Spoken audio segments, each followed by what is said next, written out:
Hey guys, welcome back to another episode of Resilient with your host, me, Wintertooth100. And in today's episode, we are going to be building a farm, but not just any farm. We are going to be building a drowned farm. That's right, we're going to be building a drowned farm. We're going to be building it right here. You can see over in the distance, we got the beacon over there, and that's the kelp farm with the guardian farm just barely out of view. And on the far side is where we'll find our castle and our home. Which actually puts us really close to Natsume's place, which I believe is right through the fog over there. But we're going to build a giant tower right here.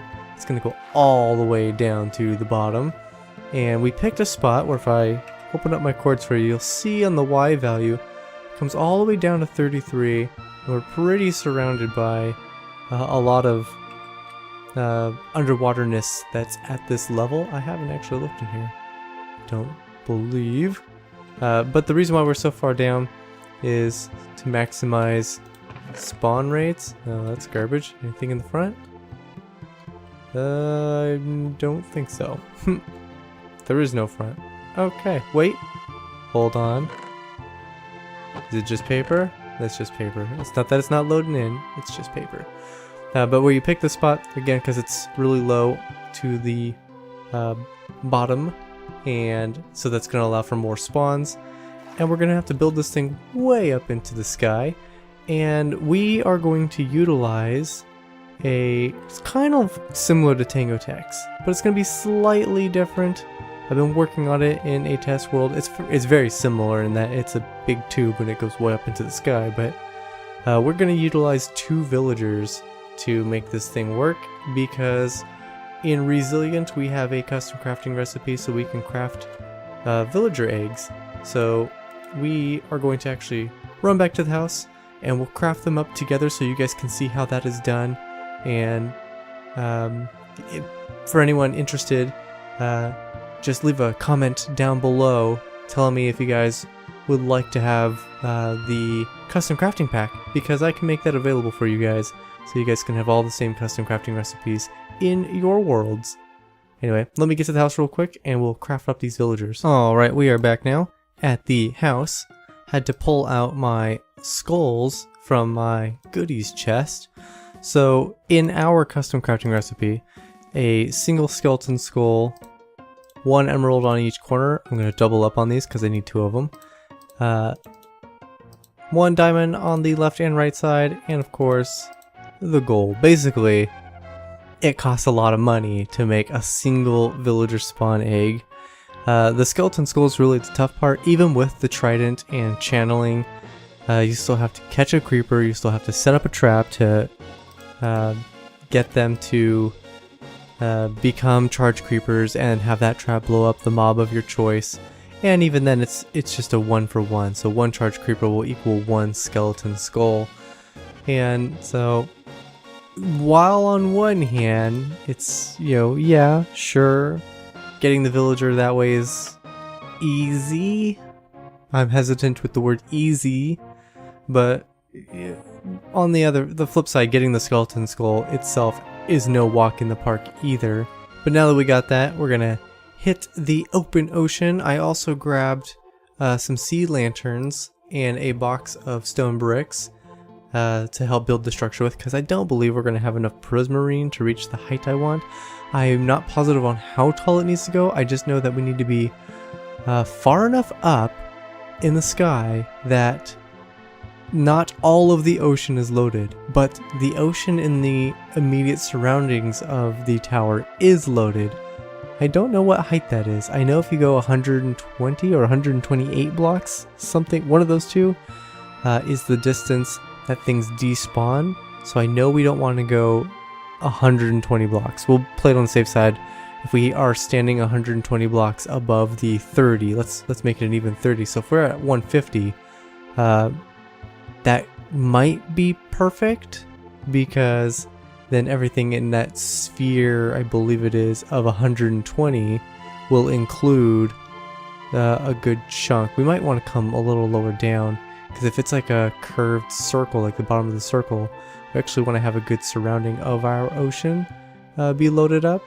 And so if we brought it down to instead of 150, maybe 130.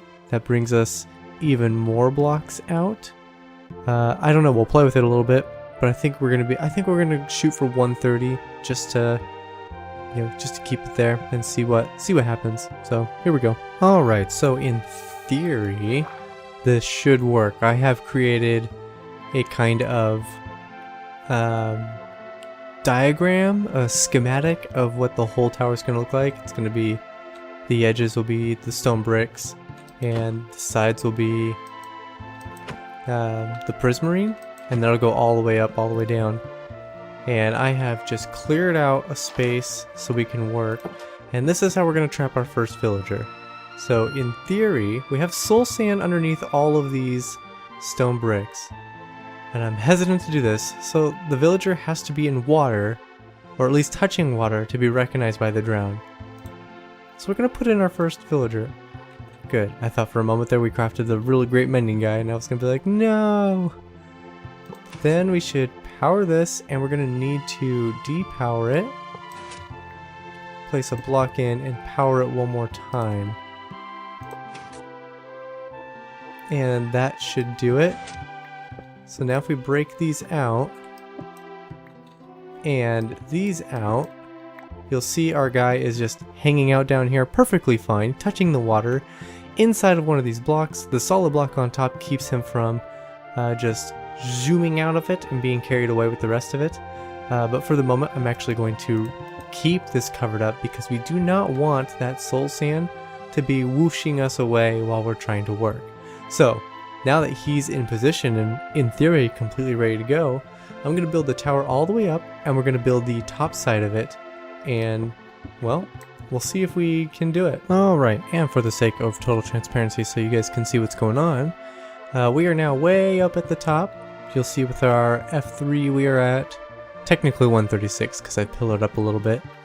But we've made a little water pushing system, have some signs currently holding it up. Those signs will get torn out once we have the whole tower built up and is filled with water.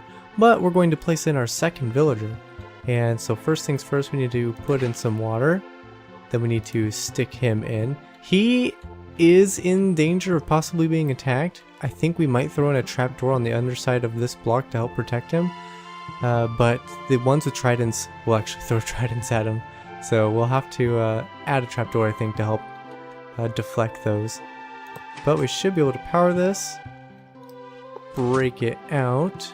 Grab another block. Place this in.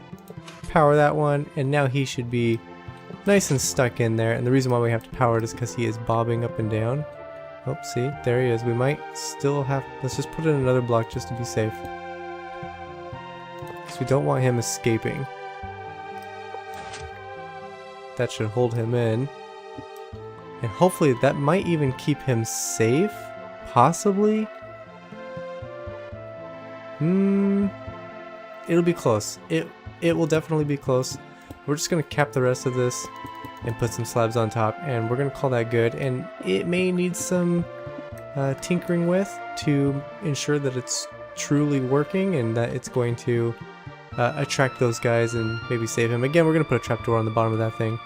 But now, basically, the only thing we have to do is bring the pillars up, fill it with water, and then break out the blocks at the bottom surrounding all of the soul sand and the perimeter, and make sure that's filled in with water nice and good. And then it should be running. Then it should just be stand here and AFK. Maybe stand back a little bit. We don't want the babies to be aggro against us. Basically, yeah, it's fill in a few blocks and then AFK. Just making sure we didn't miss any sales. Oh, look at that! We did make some sales. Someone bought some sea lanterns from us. Ooh. Actually, let's put those two back. I want to see this thing full of diamonds. Ooh, look at that! We made 9 sales. Ho ho! I don't know who just bought these, but thank you for your patronage, good sir. Whoever bought all of those stacks. Not this clumsy old bear who didn't have enough for his giant tower. Alright, I've turned the volume down. We may have to redo that. I was really hoping that the reason the water stream wasn't working is because there's nothing to entice them down. But even with the villager, I even knocked out the trapdoor, and even with the villager, they don't seem to be super, like, I mean, it's kind of working, but it's mostly a large enough number gets up there that they're pushing each other down. So I think I'm going to redo the backside and set it up with some kind of piston pushing mechanism. I think that'll be more reliable, but it is working, and I turned the sound down so we can kill some of these guys together. Oh, it looks like we got a head there. And yeah, it's kind of an XP farm, not really, mostly just getting stuff. Let's see what we got. Well, looks like we got a Trident already. That was pretty quick. I'd say that's pretty effective. Okay, cool. So that's probably going to be it for today's episode, guys. Please leave a like if you liked, subscribe if you haven't, share with your friends, hit that notification bell, that's right, change it up on you again, and I will see you guys in the next one.